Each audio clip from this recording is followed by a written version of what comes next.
Hello twins, welcome to another reading. I have got the spread that I still haven't figured out a name for. Let's just call it the truth spread for now. And it's kind of what's on the surface versus what's going on underneath.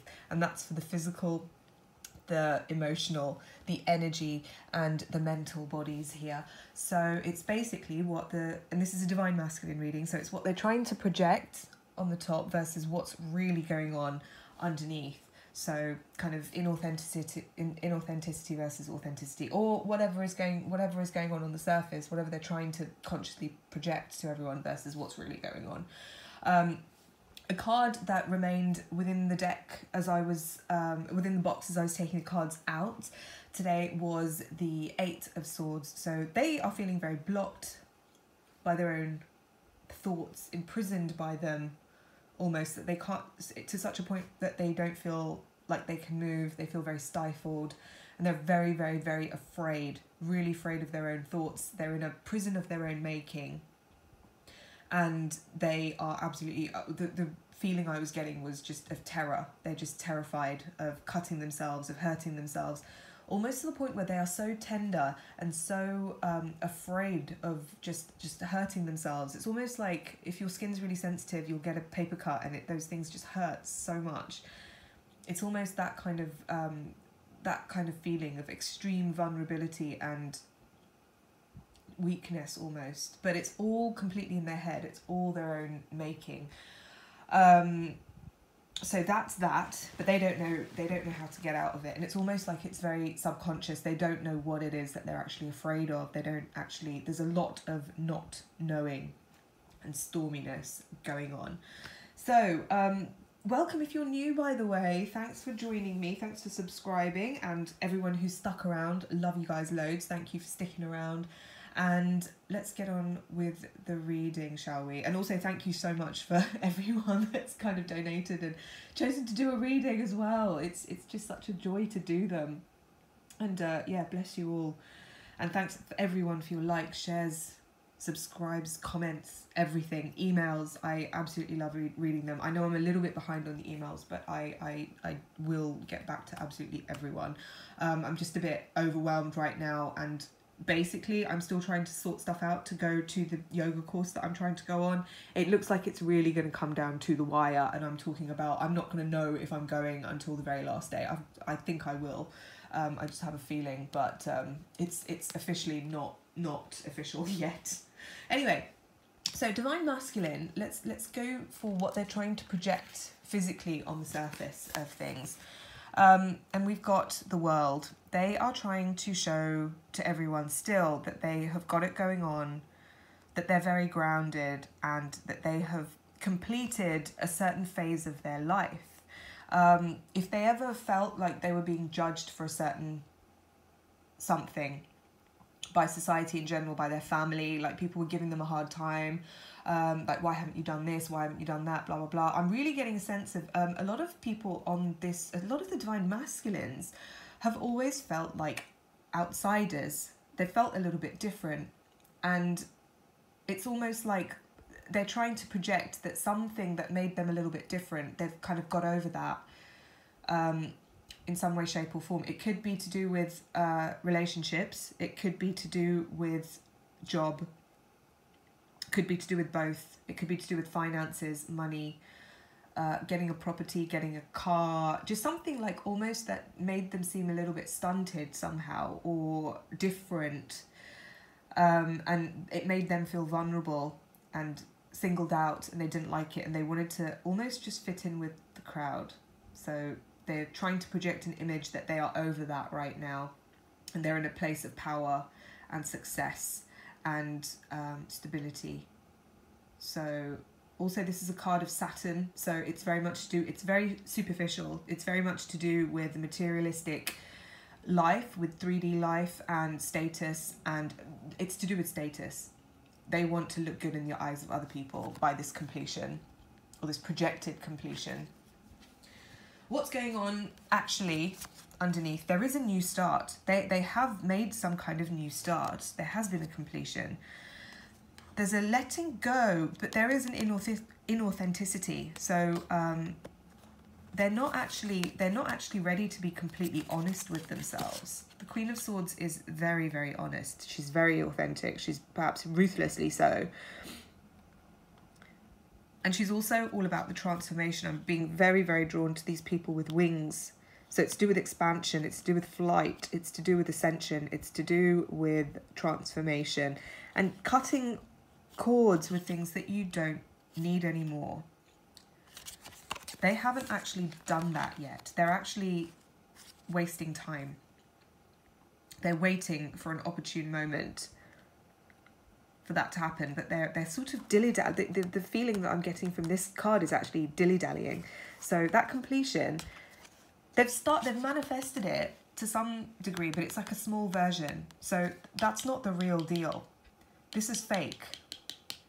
But the real deal has not happened yet because she's upside down. So there's still some inauthenticity there. God, these are such beautiful cards. It's a Tarot Illuminati by Lo Scarabeo. They are absolutely gorgeous. They're having fun.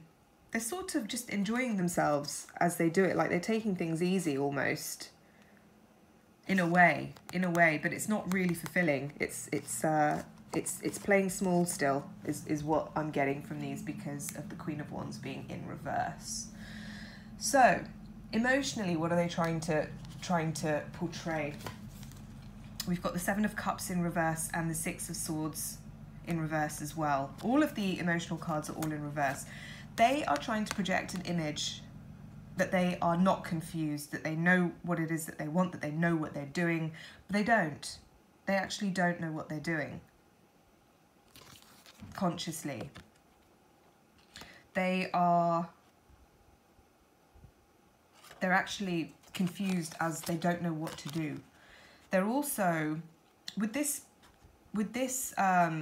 spread, it's like it's almost like they are going backwards. It shows that they are kind of going back to something. So maybe they wanted to take an authentic, and I'm being taken back to this Queen of Swords. I've been shown that there was something that they wanted to really, really move towards. This could be an air sign. It's the Queen of Swords, so it could be Gemini, Libra, Aquarius, and this could be a Capricorn because it's the card of Saturn, the world. So I'm seeing earth or fire signs as well here, but this inauthenticity is what is making them appear to go backwards. So they could be going back to something, a bad habit or a person or a job or something that they, I'm seeing a lot of back and forth. Back and forth, there's blocks, confusion that other people can sense as well, actually. So they're trying to sort of show that they're not looking elsewhere with this situation, but people can see through it and people can sense it. What's really going on with the emotions is the Five of Wands and the Strength card in reverse. So this is the card of Leo. This is very much to do with the Lion's Gate. This is very much to do with conflict within themselves being released. So they're actually letting go of comparisons with others, but also, ironically enough, they're actually getting stronger, but it doesn't seem like they are. It seems very, again, counterintuitive, but by being vulnerable, that's actually how they are getting stronger and letting go of all of their competitiveness with other people, competitiveness with their twin flame, competitiveness with those two mainly, but also all the conflict, all of the inner conflicts that have been plaguing them. It's only leaving through vulnerability, and that vulnerability is coming through the Lion's Gate. My eyes are also being drawn to this snake here, and I made a video about something called Naga Dosham, which means snake affliction in Sanskrit, which is the language of Hinduism, and it's the concept of overcoming the reptilian brain. I've made a video about it. Please do watch it. I strongly recommend that you do if you feel interested, if that sparked your interest. Because Nagadosham is basically anything from kind of anxieties, fears, mainly related to fears, skin diseases, certain other diseases that nobody knows what the cause is. And it's blocks in getting married, blocks in getting together with someone, blocks in progressing in your job and your work, and very restrictive things that are all generally to do with fear and stress and anxiety and subconscious things. And when you go to, there are certain rituals and things that you can do to get rid of this mysterious Nagadosham affliction, the snake affliction. But it's all to do with the reptilian brain. All of us have a part of our brain which is very primitive, because it was created when we evolved from, you know, reptiles, essentially. Because we were fish, and then we were reptiles, and then we were mammals, and then we were human beings. But it's to do with that part of the brain, the reptilian brain. That's the official name, and it's the medical and psychological name and of that part of the brain. And that is where the fight or flight response comes from. So watch my video on Nagadosham. You'll find it really interesting, because it's only by not running away from the big scary lion that you can tame it. By being vulnerable, like this gentle, delicate lady here, and that's how the Nagadosham leaves. So that's kind of happening, whether the divine masculine knows it or not. The fears are leaving them, and emotion, obviously fear is an emotion, so that's what's really happening. And I'm being drawn to this lion here as well, because the lion's looking away.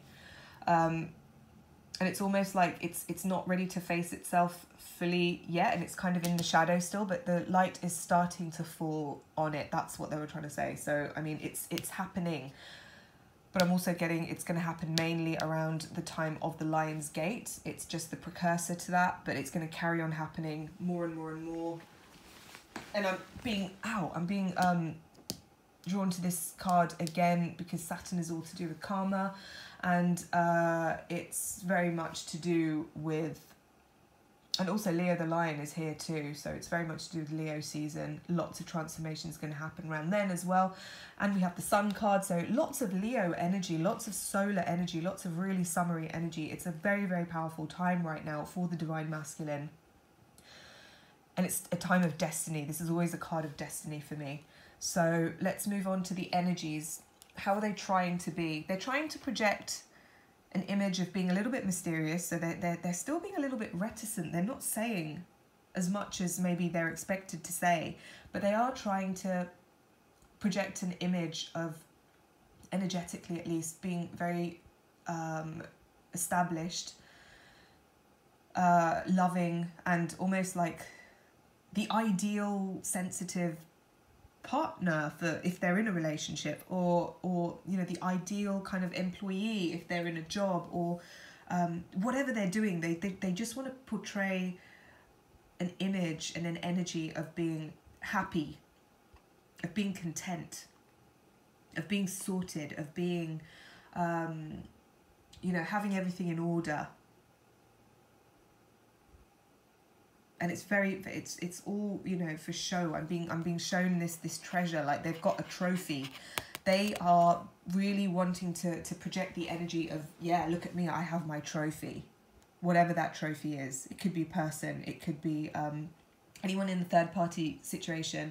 That's very much part of the issue. It's very superficial again. I'm getting a lot of superficiality from this top thing. It's very much to do with status and what other people think.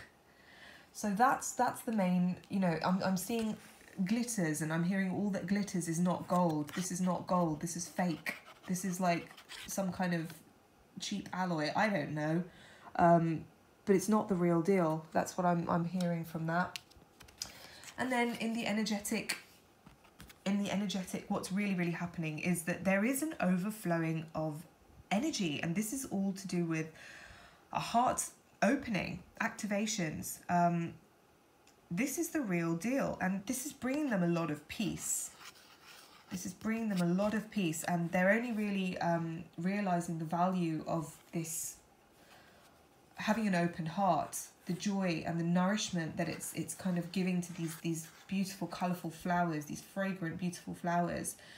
And this is really them realizing how much they can make other people happy and really nourish and nurture other people. And they're starting, some of them are actually just starting to realize that.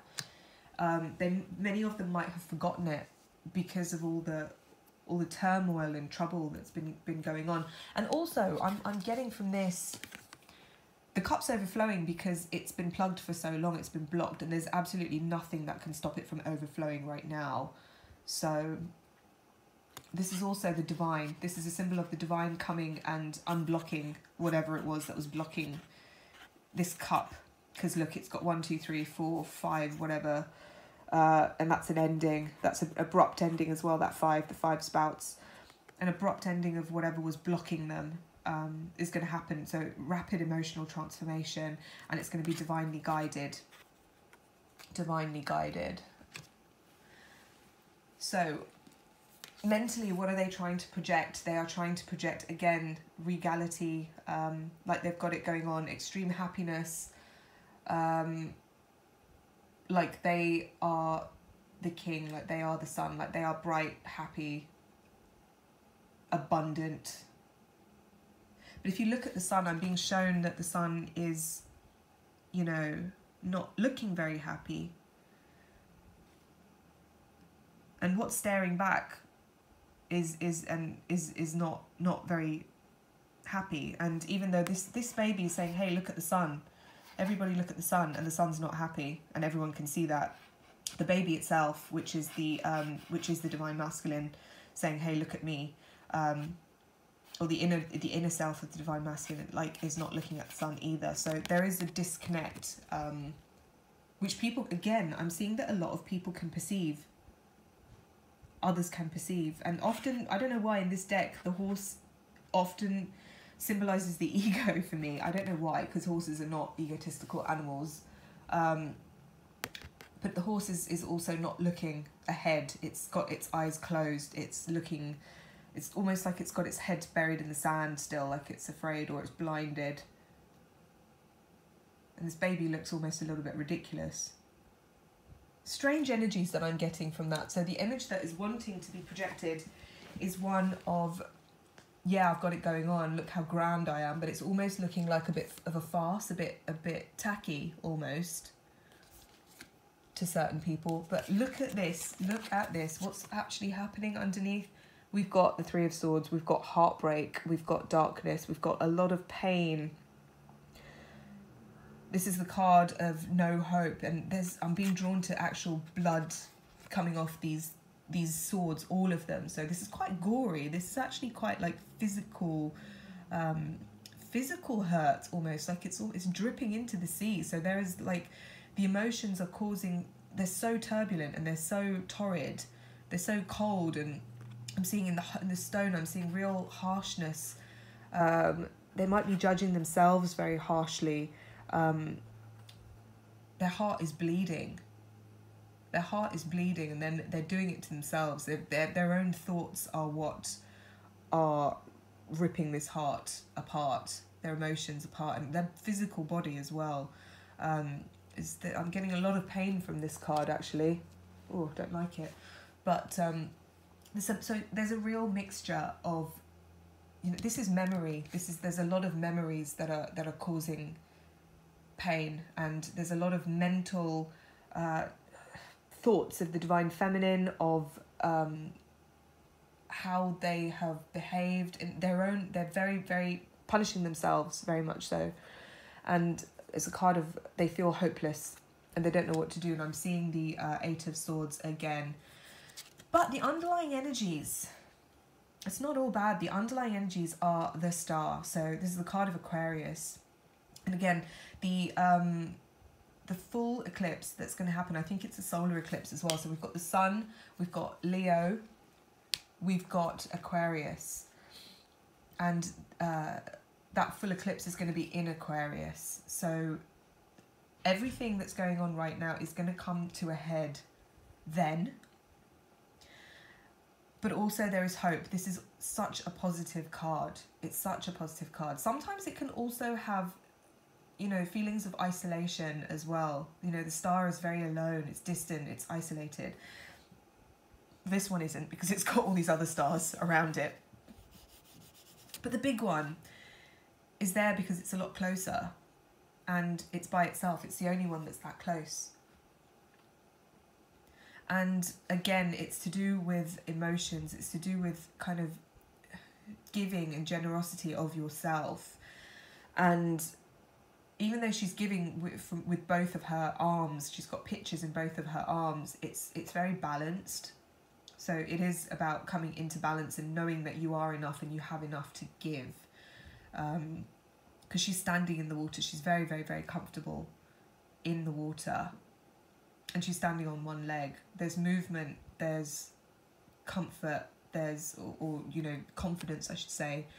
And I'm getting a real sense that she's also being nourished by nourishing others, which is very altruistic. It's very typical of Aquarius, and these energies are going to be there. I mean, they're in all of us anyway, but we're really going to realise that we have a lot to give. The Divine Masculine is going to realise that he has got lots to give. He's going to realise the joy of giving.